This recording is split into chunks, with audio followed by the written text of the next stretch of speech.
Today I'm going to change out disc brake, rotor, however you want to call it, and pads on my 2018 Mitsubishi Shogun, aka Pajero.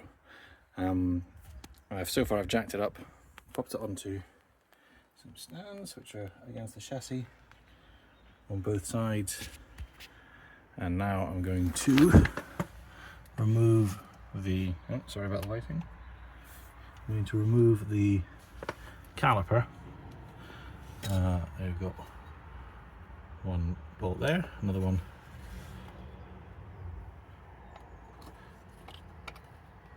get a good shot of it. Another one down the bottom here. There it is. And also loosen off the caliper housing pins, the sort of ones that move, so that I can get the pads out. I'll pop it up so it comes up vertically, because the pipe, I've done the other side on this, so I've learned a lot of lessons. But yeah, the brake line, if you try and go that way, is too short, so you have to come up. Yeah, so what I'll do is I'll loosen off those bolts, and then I will take another video of the pads coming out. Okay, so I've been using a, what is it, 17mm I think? Yeah, 17mm socket. And these, after using a power / breaker bar to loosen them off, come right out. So I'll give those a bit of a clean before I put those back in, and also apply some grease. Yeah, so that's now out. So, and this one at the top's loosened off. So this should pop straight up. There we go. So the caliper comes up. Oof. That's a wee bit filthy in there. And you can see there's still a bit of life left on these pads, but it was in for its MOT recently, and they said they were due, so I have ordered a new set of discs and pads for it anyway. So I'm going to pop these out now. And for that, I'll put it.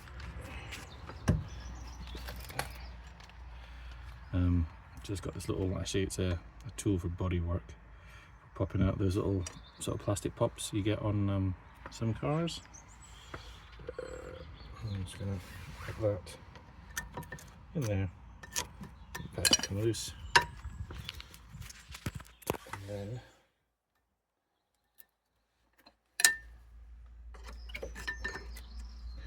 that, and there you go. So one used brake pad. Right, I'll pop the other one out on that side, and then I'll loosen off the bolts and pull the caliper off. Okay, so the bolts holding the caliper housing, shoe, whatever it's called, are removed. I've left the guide bolts in. I'm now just going to lift that up and off. Now this is a very important part. You need to make sure that you're not putting any tension on the brake line, but equally that when you secure it, that the piston doesn't come out, because I stupidly on the other one sort of let it slip. It didn't fall out completely, but it did sort of slide out the chamber, and I had to then put some more fluid in the brakes and bleed it. And I'm going to try and avoid to do that on this side. So yeah, so stick it up in here, and I've got a little strap that I'm going to strap that to the arm, so that when I'm working on the rotor, that doesn't fall off.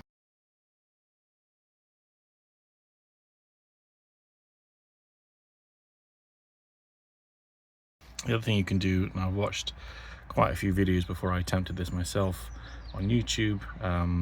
So nice video from Den Monkey, who is a Pajero owner out in Australia, and also a chap called Chris Fix, in America who does a lot of car DIY videos, and something that Den Monkey does is he cleans the brake unit, the housing, with brake cleaner. So I'm going to do that as well, give that a clean up, try and get some of this dust off it using a wire brush to wipe it down, and also clean out the runners in here so that they're not so gunky up, and clean off the back there, because I will be greasing the pads again. Now Chris Fix talks about greasing pads before you put them back in, but I'll do that. Actually, I'm going to do that first so I don't get any muck onto the clean rotor, which I'm going to put in a minute. Okay, slight change of plans. I'm just going to show you. So I took the piston assembly piece out of the shoe just to give me a better possibility to clean it. So just using some, heavy duty brake part cleaner, sprayed it around in there, able to clean, try and get inside the cowler, inside the piston head as well. Okay, you'll see various ways of doing this involving using old brake pads and one of these tools, or a G-clamp. So this tool, I'll post a link to another video about this, because depending on your car, depending on your calipers, some are left-hand drive, some are left-hand spin, some are right-hand spin, depending which way you have to wind this back in. But from my research on the Pajero, it just seems to push back and there's no spinning of it. Anyway, I'm going to spin this, it's going to reseat that into there, and then I'll give it another quick clean and I'll show you that. Okay, so I've fully wound that back and I can't wind it anymore, so you can see that's really locked in there. So there you go, you can see this is now flush here, so when we put the new pads in, which will be thicker, they will sit neatly on there, so we can close this down. I'm going to give it a quick another blast of cleaner, and see, and then give it a brush off with just a thick brush. It's just crap. That's what I'm trying not to do. Thankfully, because I'd wound it back in this time, it stayed in situ. But yeah, you've got to be really careful, because obviously your brake lines, you don't have to come and pop off, otherwise it's a new brake line, bleeding the entire system, and what could turn in from a couple of hours repair job could be a much longer, much more expensive job. So yeah, let's stop videoing and I'll clean this off. Alright, so I've just used a sort of packing strap, tightened it there, and that's not going to come off and fall while I work on the rest of the car. So okay, right, so now in theory I give this a few whacks and that should just come off. However, I don't know if you can hear that sort of clinking noise. Experienced that on the other side, and what it turned out to be is that the parking brake is still sort of engaged. So what you need to do is pop this little rubber grommet out with a little screwdriver and flick the parking brake tensioner, I guess, and then it's just a case it slides straight off.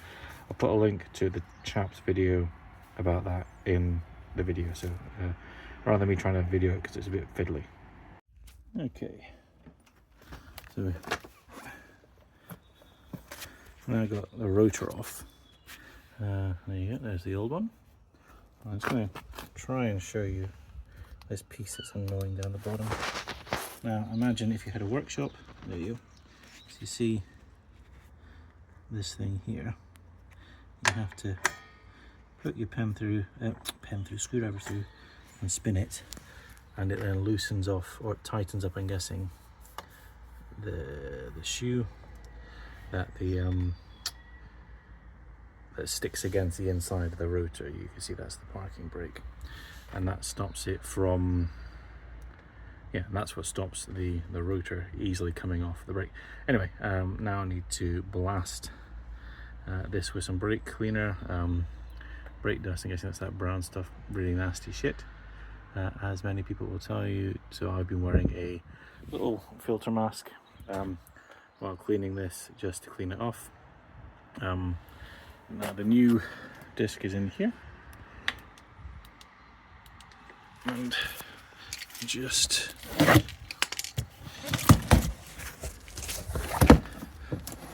pop that open. You can you see there is the new disc. Something I will do is blast this with brake cleaner as well, because there's a protective coating on the outside of this. Give it a wipe down both sides, and then I will stick it on. Oh, the other thing to do is give this shoe, give the hub piece a good clean, wire brush it, get all that muck off it, and then also put some copper grease, just paint some copper grease. You can see there's some here, but paint some on the face of this as well, just a very light painting. So I'm going to go ahead and do all that. Okay, so given the handbrake shoe, or whatever this is, the friction material, the contact material, cleaned with brake cleaner, cleaned off the hub with brake cleaner as well, wire brush, and then I've applied a layer, just a very thin layer of copper grease. If I got any on anywhere, I made sure I wiped it off, because I'm not very sure if you want it anywhere else, but don't. There's a little spot there, so I'm just using a paintbrush and ever so slightly just painting it onto the surface, just so there is a very thin layer of the copper grease. So what I'm going to do now is blast the new rotor with brake cleaner, give it a wipe down, and then put it on. Okay, so new rotor is now in place, attached to the lug nut, just to keep it in place, so that I can now go and readjust the parking brake on this one. I'm going to have to do the other side as well, so I didn't do that yesterday when I did the other side, and then once that's done, clip the brake caliper shoe a clean, mount that back on, attach that, torque it down with the torque wrench following the instruction, the owner's manual's torquing guide. I'll touch on that in a second. Then clean the guide pins and put some silicone grease on those, and then install the pads. So I will go ahead and do some of that and then stop and give you an update. Okay, rotor's back on. I've adjusted the parking brake so that it takes 7 clicks to get it on.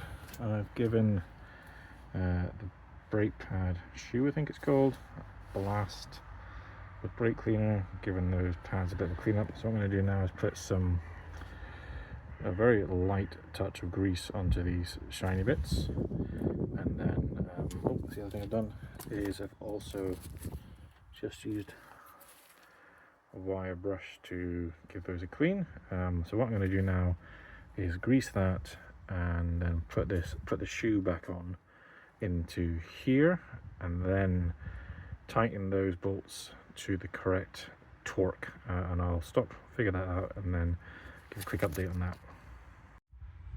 So just to show you, I mean, I'm no mechanic, I'm no expert on this, but everybody's told me just to put a very thin layer on, so that is just a very, that's what I would count as a thin layer. It's not thick, there's no globs. I've also wiped down the inside here with some paper towel, kitchen paper, just to get rid of any residue, because I don't want any residue getting onto the disc, because I'm sure grease on your disc is probably a bad way of stopping your vehicle. But anyway, that's greased up, so I'm going to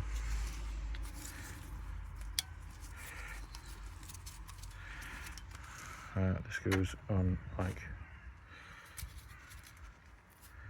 so.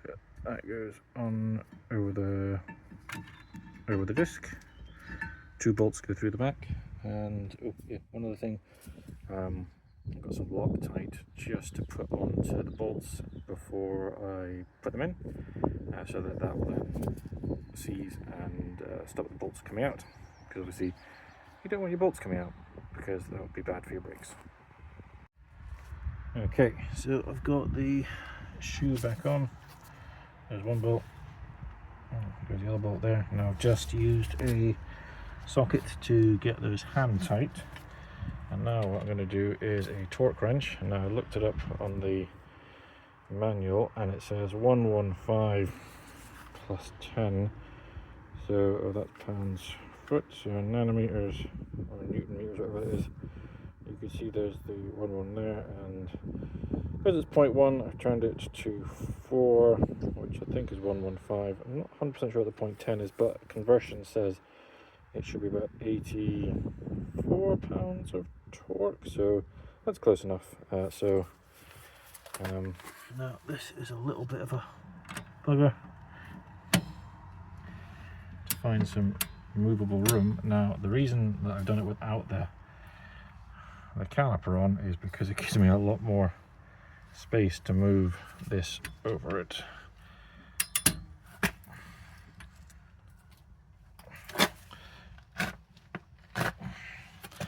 I might need to take that off and do it with two hands, just because it's a little bit awkward and I'm not moving it too much, so just my right hand holding this phone. So anyway, yeah, if you've used one of these before, as you pull it, it will click, and that means you're at the right torque. Okay, that's those two nuts torqued to spec. So now it's a case of putting the caliper back on here, but before I do that, I give these bolts a bit of a clean off, and it's just, you can see how that's a bit gummy, so give that a clean off. Give that a clean off, and then put some silicone grease on it. Now the reason I use silicone grease is because ChrisFix says that these are obviously rubber, and if you use a petroleum product on rubber, it will corrode over time. So I mean, this, what, 70 odd thousand miles on this, and I don't think we've ever changed the calipers on this, so, and they're doing pretty good, and I don't know what garages use otherwise. Anyway, I'm going to go clean these, put them in, grease them up, put the caliper on, and then we'll load the pads. Now something I noticed is that while this has been sat up here, it's come back out again. So obviously, getting pressure in the system has pushed the piston out, so I'm going to need to push that back in before I move it down, because otherwise the pads won't fit. So I'm just going to use the winder like I did previously to move that back out. Okay, so the pins are back in. As you can see, the sort of mechanism moves quite nicely. So they're like shocks, and they push against the outer pad while the piston pushes against the inner pad. Okay, so here are the new pads. You can see I've put this one in already. I put a bit of grease along the back of it, just where it makes contact with this. And I'm going to put a little bit of grease on the end zone. Actually, you can see I've got a tiny bit on there, so I'm going to have to wipe that off, because I don't want that on my friction material, and then I'll pop that one in there. Okay, that's both pads in and seated against the disc, and the piston is wound all the way back, so it should just pop onto there. Okay, so that is the rotor changed, pads changed, and everything greased. So put the wheels back on and jack it down and take it for a test drive.